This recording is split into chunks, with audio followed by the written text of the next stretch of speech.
Nirvana news 18 सब पर नज़र, सबकी खबर।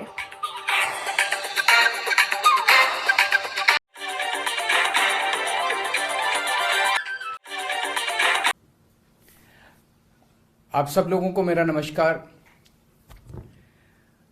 आज का दिन भारत के इतिहास में एक तरह से भारतीय जनतंत्र के लिए काला दिन साबित हुआ।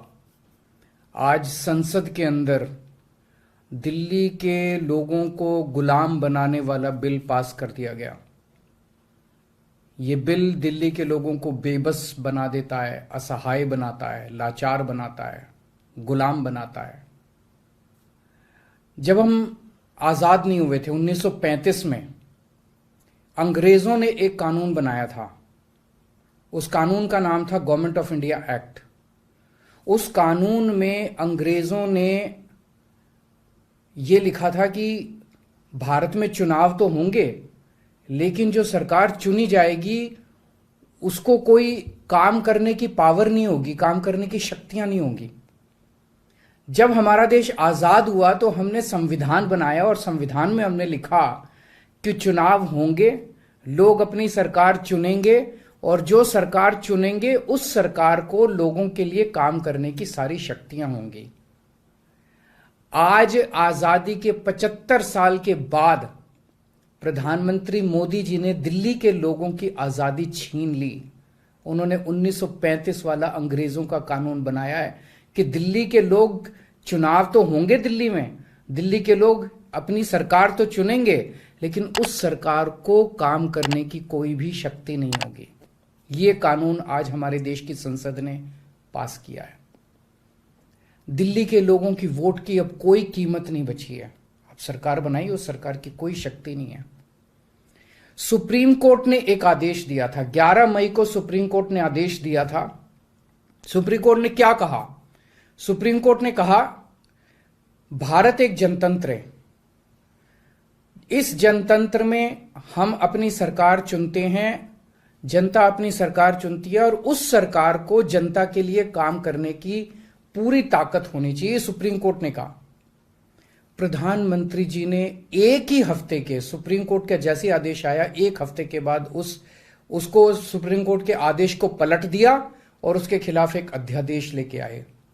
और आज हमारे देश की संसद ने उस अध्यादेश को इस देश का कानून बना दिया कि अब दिल्ली के लोगों की चुनी हुई सरकार को काम करने की कोई ताकत नहीं होगी। अब इस कानून में लिखा है कि दिल्ली के लोग जो मर्जी सरकार बनाएं, लेकिन उस सरकार को चलाएंगे एलजी साहब और मोदी जी, सीधे सीधे वही लोग चलाएंगे इस सरकार को। तो इससे साफ जाहिर है कि प्रधानमंत्री मोदी जी कह रहे हैं कि मैं सुप्रीम कोर्ट को भी नहीं मानता। जिस देश के प्रधानमंत्री उस देश की सर्वोच्च अदालत को नहीं मानते, उस देश का क्या भविष्य हो सकता है? सीधे सीधे वो कह रहे हैं सुप्रीम कोर्ट जो मर्जी आदेश पास करे, अगर मुझे सुप्रीम कोर्ट का आदेश पसंद नहीं आया तो मैं उसके खिलाफ कानून बना के सुप्रीम कोर्ट के आदेश को पलट दूंगा। इतना अहंकार हो गया इन लोगों को। इन लोगों ने देखा कि दिल्ली में आम आदमी पार्टी को हराना बहुत मुश्किल है। पिछले 4 चुनाव सीधे सीधे 2013 में, 2015 में, 2020 में और उसके बाद एमसीडी का चुनाव, सीधे सीधे 4 चुनाव बीजेपी आम आदमी पार्टी से दिल्ली में हार गई। दिल्ली के अंदर 25 साल से ज्यादा हो गए अब बीजेपी की सरकार नहीं बनी है। 25 साल से इनको वनवास दिल्ली के लोगों ने दिया हुआ है। तो इनको लगा कि आम आदमी पार्टी को हराना मुश्किल है, तो इन्होंने चोर दरवाजे से, पीछे से चोर दरवाजे से इन्होंने दिल्ली की सत्ता को हथियाने की कोशिश की है। दिल्ली के लोगों ने एक बार आम आदमी पार्टी को 70 में से 67 सीट दी और 3 सीट बीजेपी को दी। दूसरी बार 70 में से 62 सीट दी और 8 सीट बीजेपी को दी। तो एक तरह से दिल्ली की जनता ने चिल्ला चिल्ला के बीजेपी को कहा है कि दिल्ली के अंदर दखल अंदाजी मत करना। प्रधानमंत्री जी को साफ साफ शब्दों में दिल्ली के लोगों ने कहा, 7 सीट उनको नेशनल चुनाव में 7 सीट दी और दिल्ली के चुनाव में 3 सीट दी। तो मोदी जी को साफ साफ दिल्ली की जनता ने कहा कि दिल्ली के काम में दखल अंदाजी मत करना, आप देश संभालो। लेकिन मोदी जी कहते हैं मैं जनता की बात नहीं मानता। इतना अहंकार हो गया। ना जनता को की बात मानते, ना सुप्रीम कोर्ट की बात मानते। और आपको पता है इस कानून में क्या लिखा है, जो कानून आज पास किया है?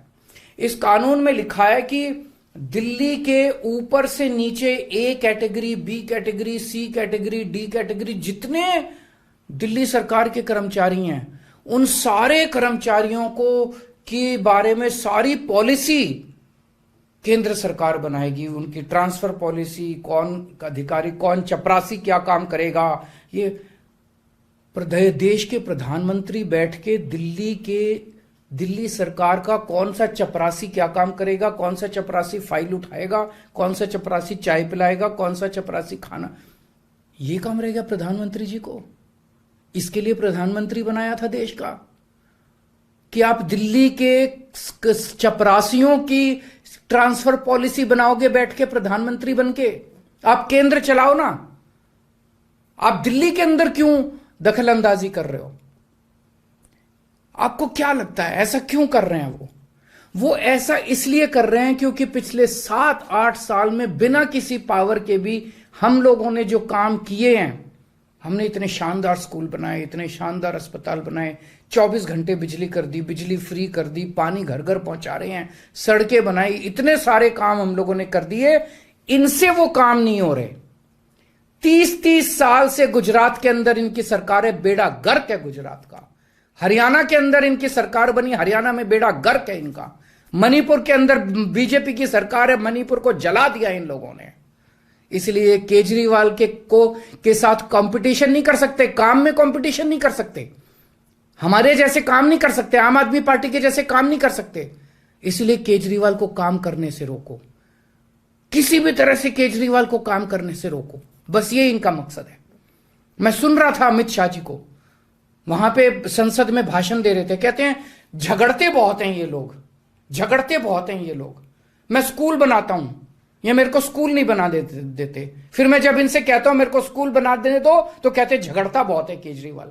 मैं मोहल्ला क्लिनिक बनाता हूं, मेरे मोहल्ला क्लिनिक तोड़वा दिए इन लोगों ने। फिर कहते हैं केजरीवाल झगड़ता बहुत है, मैं इनको कहता हूं मेरे को मोहल्ला क्लिनिक बनाने दो। मैं अस्पताल में दवाइयां फ्री करता हूं, कहते हैं दवाइयां फ्री क्यों करता है।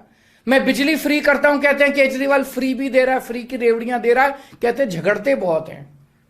मैं जो भी करता हूं, चाहे झगड़ता हूं चाहे जो भी करता हूं, दिल्ली के लोगों को पसंद हूं।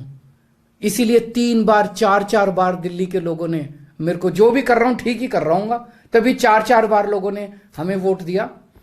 और होम मिनिस्टर अमित शाह जी क्या कहते हैं, मैंने सुना उनको संसद में, हमारे पास पावर है, संविधान ने हमें पावर दी है कानून पास करने की, हमारे पास पावर है, हमें सुप्रीम कोर्ट ने पावर दिया है ये कानून पास करने की। अरे आपको पावर दी है जनता की सेवा करने की, जनता के ऊपर अत्याचार करने के लिए पावर नहीं दी आपको। इतना घमंड मत कीजिए अमित शाह जी। आपको पावर दी गई है ताकि आप विकास करें देश का, आपको पावर दी गई है ताकि आप देश के लोगों को शक्तिशाली बनाएं। आपको पावर इसलिए नहीं दी गई है कि आप देश के लोगों को लाचार बना दें और उनके वोट का अधिकार छीन लें। ये जो आप पावर पावर पावर पावर कर रहे हो, ये पावर आपको जनता की सेवा करने के लिए दी गई है। मैंने देखा है अमित शाह जी पिछले चुनाव में आप घर घर जाके दिल्ली के अंदर पर्चे बांट रहे थे, एक एक घर में जाके आप पर्चे बांट रहे थे।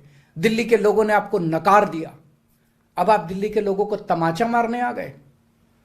केजरीवाल से नफरत करते करते इस नफरत में इतने अंधे हो गए कि आपने दिल्ली के लोगों के ऊपर अत्याचार करना चालू कर दिया।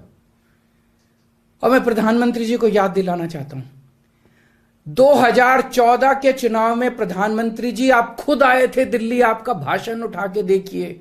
आपने दिल्ली की जनता को प्रॉमिस किया था कि मेरे को प्रधानमंत्री बना दो, मैं दिल्ली को पूर्ण राज्य बनाऊंगा। उसके पहले, हर चुनाव के पहले भारतीय जनता पार्टी ने आंदोलन किए हैं दिल्ली के अंदर दिल्ली को पूर्ण राज्य बनाने के लिए। और आज आप लोगों ने दिल्ली के लोगों की पीठ में छुरा घोंप दिया, अपनी वादे से मुकर गए। अगर आप ऐसे करोगे फिर प्रधानमंत्री पे कौन यकीन करेगा? आपने खुद बोला था 2014 में कि मैं फुल स्टेटहुड बनाऊंगा, फिर कौन जनता आपके ऊपर यकीन करेगी? 2015 में आपने मेरी शक्तियां छीनी दिल्ली सरकार की, जैसी हमारी सरकार बनी आपने हमारी शक्तियां छीन ली नोटिफिकेशन जारी करके। फिर भी बिना शक्तियों के हमने काम किया और दिल्ली की जनता ने मेरे को 2020 में 62 सीट दे के दिल्ली की जनता ने आम आदमी पार्टी की सरकार बनाई। क्यों? क्योंकि मैं दिल्ली का बेटा हूं और आप दिल्ली के नेता बनना चाहते हो। दिल्ली के लोगों को अपना बेटा पसंद है और दिल्ली के लोगों को आप जैसे नेता नहीं चाहिए। हम दिल्ली वाले दिल्ली से बहुत प्यार करते हैं और हम जानते हैं कि बीजेपी दिल्ली के लोगों से नफरत करती है, दिल्ली वालों से नफरत करती है। इस बार दिल्ली के लोग बीजेपी को एक भी सीट नहीं देंगे, लोकसभा में एक भी सीट नहीं देंगे। इस पूरे संघर्ष के अंदर बहुत सारी पार्टियों ने, बहुत सारे नेताओं ने दिल्ली के लोगों का साथ दिया। उन सब नेताओं को और उन सब पार्टियों को मैं तहे दिल से दिल्ली के 2 करोड़ लोगों की तरफ से शुक्रिया अदा करता हूं, धन्यवाद बोलता हूं